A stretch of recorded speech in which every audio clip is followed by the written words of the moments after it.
Hello guys! Today we're gonna review the Havendock. For being an early access title, Havendock gets everything right from the get-go.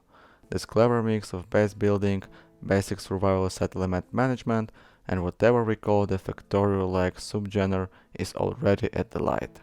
I've put a few hours into YYZ solo project. Actually, I'm still playing it while writing to tell you all about my newfound addiction and the reason I can get any work done. Here are our first impression of Havendock. It's thought to describe Havendock without talking about Victoria. But first, I would like to dedicate some words to the absolute rock star that is the game developer. His real name is Ying Shi, and he's been making that game like Havendock for over 10 years now. I highly encourage you to look up this catalog of games here. Because even if Havendock is visual plain, it is polished and the way everything just clicked together and impressive. And you can tell that Ying-Shi has had a lot of experience to hone the finer aspect of game design. The reason I'm putting this here first is that Havendock might look simple on the surface, but a few hours and you realize just how many deep the rabbit hole of it is. And if you let, it can consume your life in a similar way Factorio does. Havendock premise is a relatively simple and you're lost at sea with little more than a few planks of driftwood and sandbank to call your own. Your goal is now not only to survive, but to thrive by building a town that would even put Atlantis to shame. Things start off easy.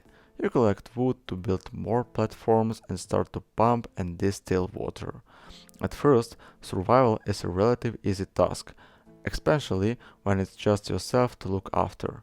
Once you've sorted out the basics to survive, it's time to get comfortable and expand your ambition. All the things you do at first manually can eventually be automated. For that we employ strangers who ask to come abroad, or floating would be paradise on the ocean. And as long as you keep them fed and entertained, they are happy to give you a helping hand. What makes Havendock stand out and why I really can't put it down anymore is the way it just keeps escalating.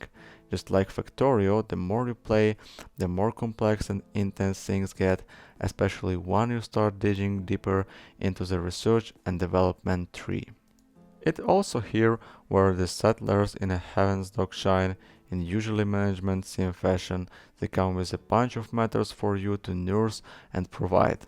Some even have special traits that make them more suitable for certain tasks. Every settler let you automate a process. You can put one in charge of, let's say, the cooking station, as they'll make sure to turn as many resources into food as possible. Then you use a few more settlers to automate the production of those resources, and suddenly you don't have to deal with them anymore. Gameplay like this get to shine when also individual tasks that start to fit into each other. The same game becomes more about creating a well-oiled machine that produces all the materials and resources you ever need to expand the operation. I really like the time I've spent with Havendock so far. For being in early access, the game already feels extremely polished and just works. There is also already a lot of content for you to tinker around with, and there is even experimental multiplayer which I sadly haven't been able to test. But I have a few little nitpicks I'd like to see addressed.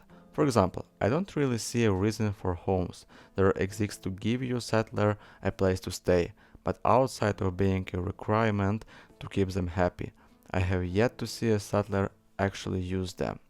There is the sleeping rock that lets them rest up, so the homes barely serve a gameplay function.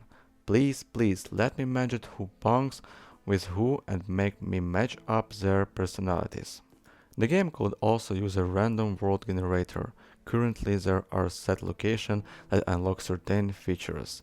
This makes progression in subsequent playground very linear, and the game could also do with random events the things to deal with to snake things up and keep them fresh.